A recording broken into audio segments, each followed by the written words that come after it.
اللہ تبارک و تعالیٰ فرماتا ہے کہ جب بندہ میری طرف ایک قدم بڑھاتا ہے تو میں اس کو 10 قدم قریب کر لیتا ہوں، اور جب میری طرف قریب ہوتا ہے تو وہ مجھے جاننے لگتا ہے، اور جب وہ مجھے جاننے لگتا ہے تو مجھے پہچان لیتا ہے، اور جب وہ مجھے پہچان لیتا ہے تو میرا عاشق ہو جاتا ہے، اور جب وہ میرا عاشق ہو جاتا ہے تو پھر میں اس کا سر کاٹ دیتا ہوں، قتل کر دیتا ہوں اس کو، اور جب میں اس کو قتل کر دیتا ہوں تو پھر آپ ہی اس کی دیت ہو جاتا ہوں، پھر یہ فنا کا مقام ہے، پھر اس کا اپنا وجود بندے کا جو ہے نہیں رہتا، پھر وہاں ظہور حق ہو جاتا ہے۔ تصوف جو ہے وہ 4 حروفوں پر مشتمل ہے، ایک تا، ایک صاد، ایک واو اور ایک فا۔ تو کہتے ہیں اس کا تا جو ہے وہ توبہ سے ہے،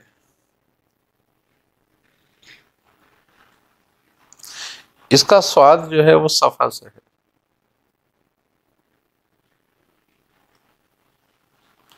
اس کا واو جو ہے وہ وفا سے ہے، اور اس کا فا جو ہے وہ فنا سے ہے۔ جس میں یہ 4 باتیں پیدا ہو جائیں صوفی میں، وہ صاحب تصوف ہو جاتا ہے۔ اب توبہ کے بارے میں حضرت خواجہ معین الدین چشتی رحمۃ اللہ علیہ فرماتے ہیں کہ ایک عام آدمی کی توبہ ہوتی ہے اور ایک اہل تصوف کی توبہ ہوتی ہے۔ تو وہ کہتے ہیں اہل تصوف کی توبہ وہ مانی جاتی ہے کہ جس چیز سے توبہ کر لے وہ 40 برس اس سے صادر نہ ہو۔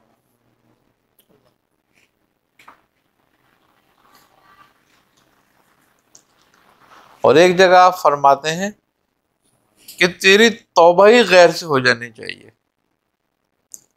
اور تجھے حق کے سوا کچھ نہ نظر آئے تو تائب ہو گیا۔ حیا علی خیر العمل، آنکھیں بچھا پیروں تلے، جن پر میرے آقا چلے، چل تو بھی ان راہوں پہ چل، حیا علی خیر العمل۔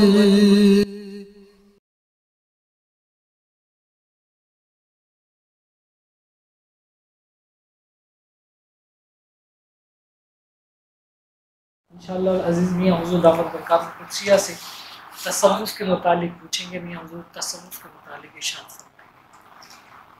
بسم اللہ الرحمن الرحیم۔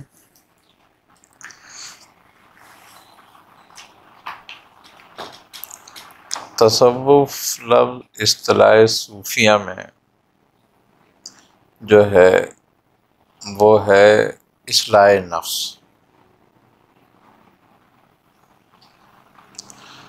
اور اسلام کی اصل روح ہے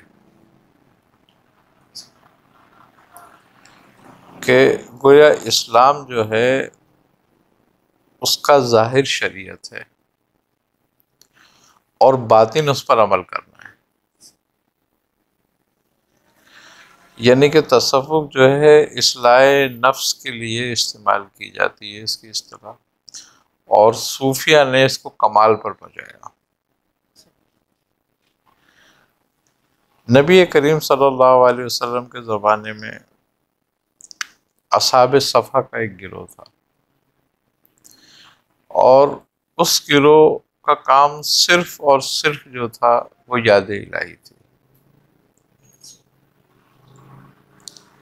تو صوفیہ نے اس طریقے کو اپناتے ہوئے انہوں نے دنیا کی محبت کو اپنے دل سے نکالا، اور بالخصوص اللہ تبارک و تعالیٰ کے لیے جو اصل عبادت کی بھی روح ہے وہ یہ ہے کہ ہم عبادت ثواب اور عذاب سے نکل کر کریں.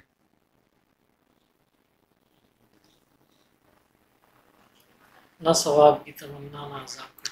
جی، یعنی کہ وہ جس نے اللہ کی محبت میں اللہ کے لیے دنیا کی لذتوں کو چھوڑا اور آخرت کی تمنا سے بھی آزاد ہوا. اور یہ حق اس خالق کائنات کا ہے کہ ہم جو بھی کچھ کریں اس کے حکم کے مطابق وہ عذاب اور ثواب صلے سے نکل کر کریں. تصوف کا مقصد ہی یہی ہے کہ تم اپنے نفس کی اصلاح کرو اور عبادت جو ہے وہ نہ کسی ثواب کی نیت سے کرو نہ کسی عذاب کے خوف سے کرو. بات یہ ہے کہ تمہاری جان مال کا مالک کون ہے؟ اللہ تبارک و تعالی. تمہاری زندگی کا مالک کون ہے؟ اللہ تبارک و تعالی. جس نے تمہیں عالم ارواح میں تمہاری روح کو پیدا کیا، پھر عالم اجسام میں بھیج دیا، پھر عالم رویا میں لے جائے گا. تو تمہاری مرضی سے سب کچھ ہوتا رہا. تمہاری مرضی سے تو کچھ بھی نہیں ہوا اور نہ آگے تمہاری مرضی سے کچھ ہونا ہے. تو جب تمہاری مرضی سے کچھ نہیں ہوا آج تک اور نہ آئے گا آئندہ ہونا ہے، تو پھر تم اپنے لیے کیوں کر رہے ہو یہ کام؟ تو اسی کے لیے کرو نا پھر جس کی مرضی سے سب کچھ ہونا ہے. تو ساری عبادتیں اور سارا اصلاح نفس وہ گویا حق تعالیٰ کے لیے ہے. اس میں نہ تو تمہارا کہیں کوئی عمل دخل ہے، نہ کوئی تمہارے مرضی اس میں شامل ہو سکتی ہے. خوبی کی بات یہ ہے کہ عبادت کے بھی اصول قائم کر دی ہے. تم ان اصولوں سے ہٹ کر عبادت بھی نہیں کر سکتے.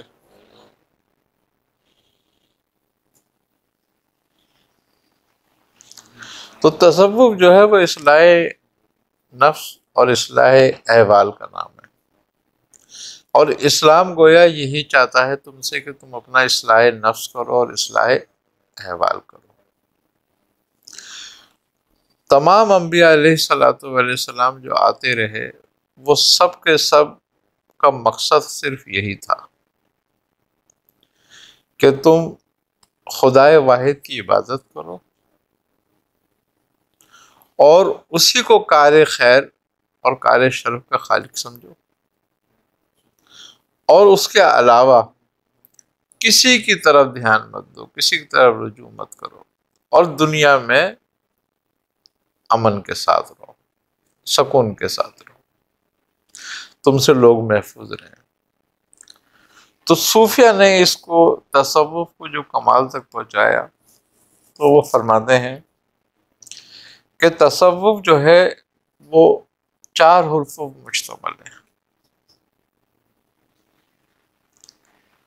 ایک تا، ایک صاد، ایک واو اور ایک فا. تو وہ کہتے ہیں اس کا تا جو ہے وہ توبہ سے ہے،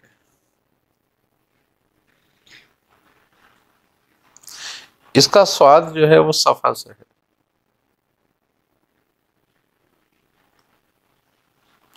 اس کا واو جو ہے وہ وفا سے ہے، اور اس کا فا جو ہے وہ فنا سے. جس میں یہ 4 باتیں پیدا ہو جائیں صوفی میں وہ صاحب تصوف ہو جاتا ہے. اب توبہ کے بارے میں حضرت خواجہ معین الدین چشتی رحمۃ اللہ علیہ فرماتے ہیں کہ ایک عام آدمی کی توبہ ہوتی ہے اور ایک اہل تصوف کی توبہ ہوتی ہے. تو وہ کہتے ہیں اہل تصوف کی توبہ وہ مانی جاتی ہے کہ جس چیز سے توبہ کر لے وہ 40 برس اس سے صادر نہ ہو.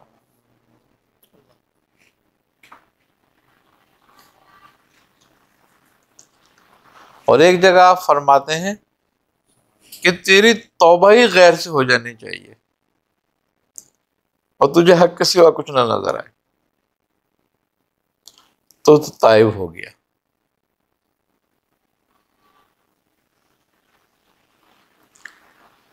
اب صفا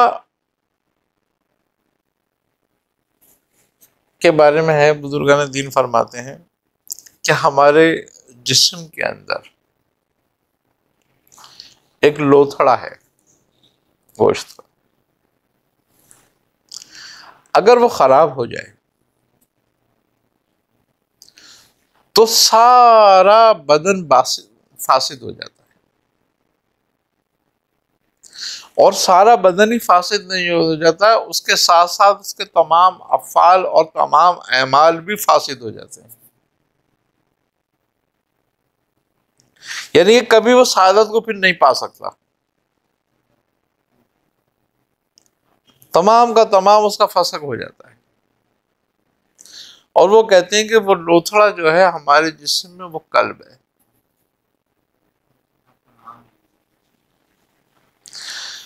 تو صفا سے مراد اس کی صفائی اور اس پہ توجہ رکھنی. کہتے ہیں کہ غیر حق سے جب تک تیرا دل پاک نہ ہو جائے اور حق کا جلوہ اس میں ظاہر نہ ہو جائے تو اہل صفا سے نہیں ہوگا. تو تصوف کا مفہوم پورا نہیں ہوگا. اب خالی اگر ہم توبہ اور صفا پہ ہی بات کریں تو بہت ساری نشستیں چاہیے ہوں گے اس کے لیے، لیکن اس کا سب سے آسان سی بات یہ ہے کہ جتنا ہو سکے اتنا اصلاح احوال کریں.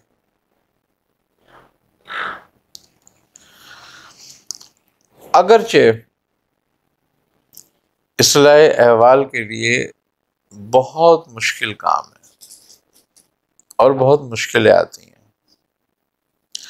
سب سے پہلی بات تو یہ ہے کہ صرف توبہ ہی کرنے میں اتنی مشکل آ جاتی ہے انسان کو کہ وہ دنیا والوں کی نظر میں ذلیل و رسوا ہو کے رہ جاتا ہے. اب اگر کوئی شخص مثال کے طور پر کلرک ہے کہیں یا کوئی تاجر ہے چھوٹا سا، اب وہ توبہ کر لیتا ہے تو وہ تو اپنی نوکری بھی نہیں کر سکتا، اس کو نوکری نہیں کرنے دیں گے. رشوت لینی ہے ساری، ہاں بہت سارے کام اوپر نیچے کرنے ہیں، رشوت لینی ہے، سب کچھ لگ رہا ہے، چین کا حصہ ہے وہ. اگر وہ نہیں کرے گا تو پھر تو بیچارہ وہ رہ ہی نہیں سکے گا. پھر دوسرے بات، جب وہ گھر آئے تو گھر والوں سے ذلیل ہو، کبھی تجھ پہ کیا دین سوار ہو گیا، سب لوگ بھی تو کر رہے ہیں، یہ تو ایک سسٹم کا حصہ ہے، تو کیوں پریشان ہو رہا ہے. اب وہ تاجر ہے تو ملاوٹ کا مال نہیں بیچے گا، اگر وہ تو اس کی تجارت نہیں چل سکتی. بےایمانی نہیں کرے گا اس کی تجارت نہیں چلے گی. تو اتنی مشکلیں اس کے لیے پیدا ہو جائیں گی، کیونکہ بات یہ ہے کہ توبہ سے شیطان بہت چڑھتا ہے. اگر اس کی طرف کوئی تیر جاتا ہے نا جو اس کے دل پہ لگتا ہے وہ توبہ ہے. اب جب کوئی بندہ توبہ کرتا ہے نا تو وہ ایکٹیو ہو جاتا ہے کہ یہ کیا ہوا، یہ تو میرے ہاتھ سے نکل گیا. تو پھر وہ اگر اس پر غالب نہیں ہو پاتا تو پھر لوگوں کو اعلی کار بناتا ہے اپنا، اور لوگوں کو اعلی کار بنا کر اس کے راستے میں رکاوٹیں ڈالنے کی کوشش کرے گا. کچھ لوگ اس کو ڈرائیں گے، کچھ دھمکائیں گے، کچھ ذلیل کریں گے، کچھ رسوا کریں گے، کچھ پیار سے سمجھانے کی کوشش کریں گے.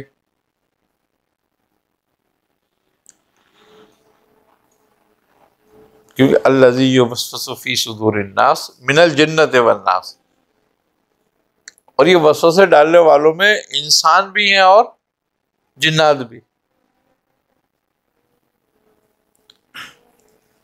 شیاطین کے ذریعے بھی، انسانوں کے ذریعے بھی۔ کیوں؟ کہ اللہ نے شیطان کو کمزور بنایا ہے۔ ان کید شیطان کان ضعیفا، ہم نے بے شک شیطان کی تدبیروں کو کمزور کر دیا ہے، ورنہ انسان کی طاقت نہیں تھی کہ اس سے لڑ لیتا، اللہ نے اس کی تدبیروں کو کمزور کر دیا ہے۔ تو اب وہ ہو گیا کمزور یہاں پہ، تو وہ پھر دنیا داروں کو اور ایسے رشتوں کو جو اس کے قریب ہوتے ہیں، جن سے وہ محبت رکھتا ہے، جن کو وہ چاہتا ہے، ان کو استعمال کرتا ہے ان کے خلاف، تاکہ یہ کہیں ٹوٹ جائے، کہیں بے بس ہو جائے۔ تو جس نے اس مرحلے کو نکال لیا وہ کامیاب ہو گیا۔ اب صوفیہ جو تھے وہ کیوں ترک دنیا کر کے جنگل میں چلے جاتے تھے؟ کیونکہ پہلا مرحلہ جو ہے بڑا سخت ہے، اور پہلے مرحلے میں ہی اگر قطع تعلق نہیں ہوگا تو وہ کہتے ہیں کہ توبہ کے ساتھ اگر کامیاب ہونا ہے تو پھر ترک لازمی ہے۔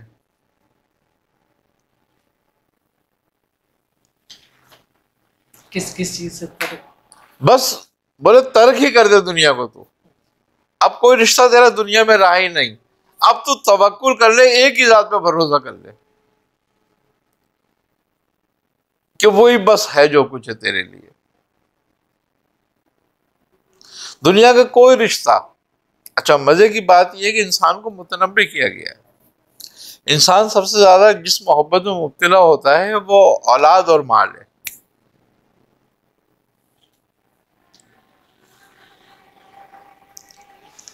کیونکہ وہ اولاد پر اپنا مال بھی لٹا دیتا ہے، تو اولاد اور مال جو ہے نا وہ اس کے لیے سب سے زیادہ محبت والی چیز ہے۔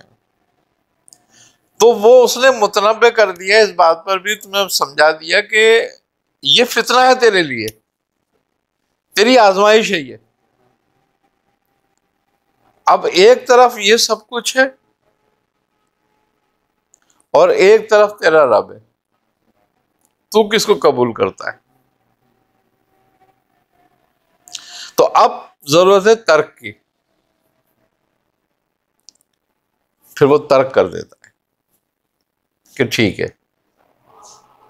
میں ایک ہی کو قبول کر رہا ہوں بس۔ اب جب انہوں نے ترک کیا تو اب اس قبول کرنے کے لیے اس کو بھروسے اور توکل کی ضرورت ہے کہ اب اس پہ بھروسہ کر لے، اب دنیا سے امید چھوڑ دے۔ اور جب تک بندہ دنیا کی امید پر ہوتا ہے جب تک ہی ذلیل و خوار ہوتا ہے، اور جب دنیا سے امید چھوڑ دے گا تو جب ہی رب کی دروازہ اس کا کھلے گا رب کی طرف سے۔ جب تک بندہ دنیا سے امید رکھتا ہے اللہ اپنا دروازہ اس بندے کی راہ نہیں کھولتا اپنی طرف۔ لیکن جو دنیا سے امید ختم کر دیتا ہے تو اللہ اس کے لیے اپنا راہ کھول دیتا ہے۔ وَمَن يَتَّقِ اللَّهَ يَجْعَل لَهُ مَخْرَجًا، اور جو اللہ سے ڈرا اور جس نے اس کا راستہ اختیار کیا، اللہ اس کے لیے نجات کی راہ نکال دیتا ہے۔ نجات کی راہ دنیا نہیں نکالتی، نجات کی راہ اسباب نہیں نکالتے، نجات کی راہ مال و دولت نہیں نکالتی، نجات کی راہ ہی اللہ نکالتا ہے کہ وہ جس نے اس پہ بھروسہ کیا وہ اس کے لیے نجات کا راستہ نکال دیتا ہے۔ تو پھر توکل کی ضرورت ہے، اور جب یہ تین باتیں پیدا ہو جائیں، ایک توبہ، ایک ترک اور ایک توکل، تو پھر پیدا ہوتا ہے تقویٰ۔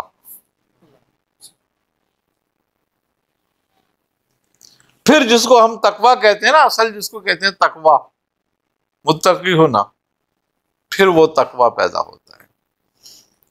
کیوں کہ اس کے اندر سے پھر حسد بھی ختم ہو جاتی ہے۔ حسد دنیا حاصل کرنے کے لیے ہی کی جاتی ہے نا، لالچ بھی ختم ہو جاتا ہے کیونکہ مال و اسباب کے لیے کیا جاتا ہے۔ دنیا سے بھروسہ بھی ختم ہو جاتا ہے، پھر ریاکاری بھی نہیں رہتی، کیونکہ دنیا کی طلب نہیں ہے تو ریاکاری کیا کرے گا وہ۔ پھر جھوٹ بھی نہیں رہتا، کیونکہ جھوٹ، ریاکاری، حسد، بغض دنیا کے لالچ میں رکھتا ہے بندہ، اللہ کے لیے بغض نہیں رکھتا کسی سے۔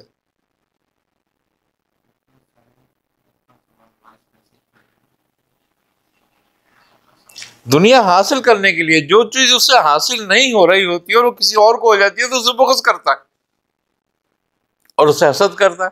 تو یہ ساری چیزیں جب ترک ہو گئیں تو جتنی بھی خصائل رذیلہ تھیں وہ آٹومیٹک اپنے اندر سے نکل جاتی ہیں اور پھر اس میں پیدا ہوتا ہے تقویٰ، کیونکہ اس کی محبت پیدا ہو جاتی ہے اس کے اندر۔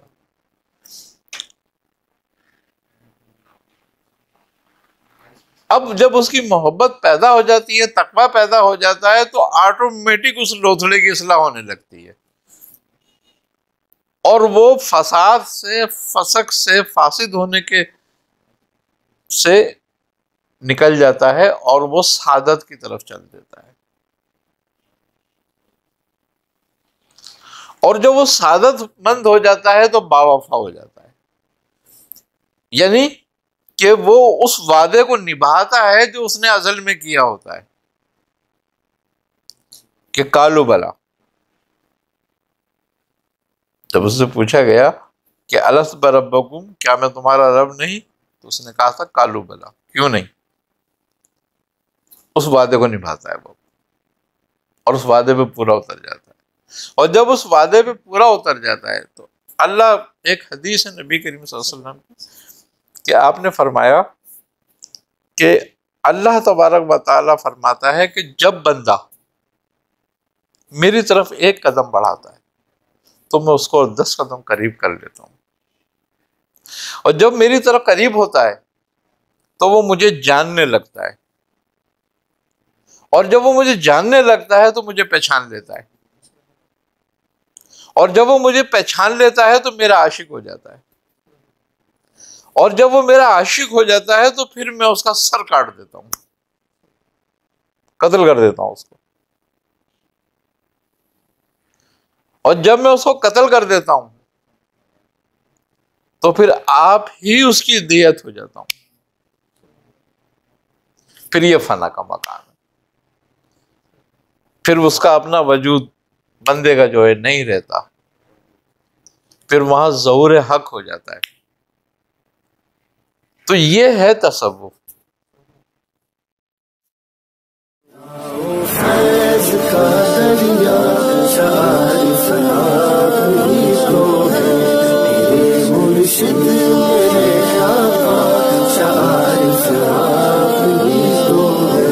تمہارے در پہ جو آیا خدا کو اس نے پہچانا، تمہارے در پہ جو آیا خدا کو اس نے پہچانا، خدا کو اس نے پہچانا، ہدایت کا صحیح رستہ عارف آپ ہی تو ہے، فیض کا دریا عارف آپ ہی تو ہے، مرشد